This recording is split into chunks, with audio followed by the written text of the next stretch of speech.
Hello everyone, it's Dr. Vasquez, your doctor in criminal justice, bringing you another video on criminal justice topics. So I have a story coming out of Albuquerque, New Mexico, where a man would kill himself and his 7-year-old son after setting the house on fire. On Monday, July 10th, around 4:45 local time Albuquerque, Luis Barraza Robles was involved in a domestic violence incident with his wife, and they would even go as far to say that Luis had pulled out a knife on his wife. It was there afterwards that he would set the house on fire.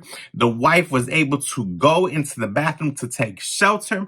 Unfortunately, Luis would try to escape with his 7-year-old, and they would not make it out of the house. They would succumb to the effects of smoke inhalation. Fire department would come, they would kick in the door, they would find Luis and his son at the front of the door almost making it out, and then they were able to save the wife, and she was taken to the local hospital to be treated for injuries. Stay tuned for what comes next. We start with breaking news. APD says a 42-year-old father started the fire that led to his death and killed his 7-year-old son.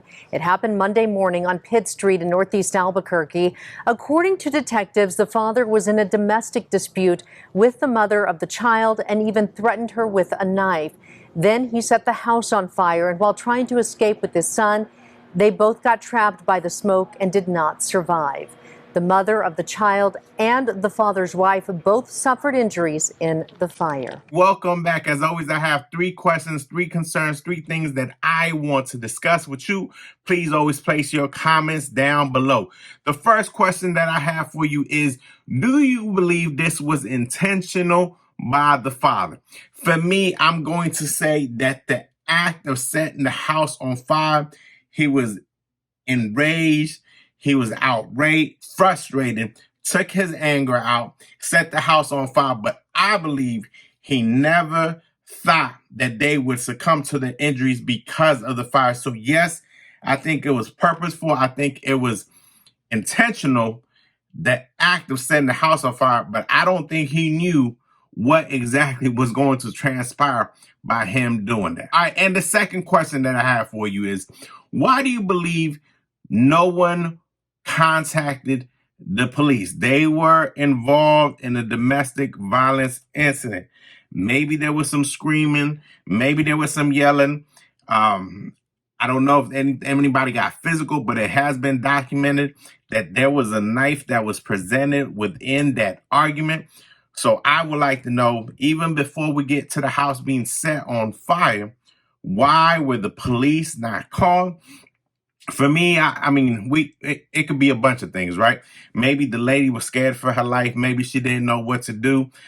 Maybe this is one of the things that just happens over time, and then, the lady doesn't feel like she could receive any type of help, so she's a victim, right? So there's a lot of reasons, but I only bring this up because had the police been called and they would have arrived there earlier, maybe Luis and his son would still be here right now. And my last question to you, and this is probably going to make you think a little bit, is, do you believe that act of setting the house, do you believe that was a premeditated act? For me, I'm going to say yes, because, arson, setting a house, setting anything on fire is not as common as fighting somebody, stabbing somebody, shooting somebody, right? You have to put a lot of thought into setting a house on fire. What is the igniter?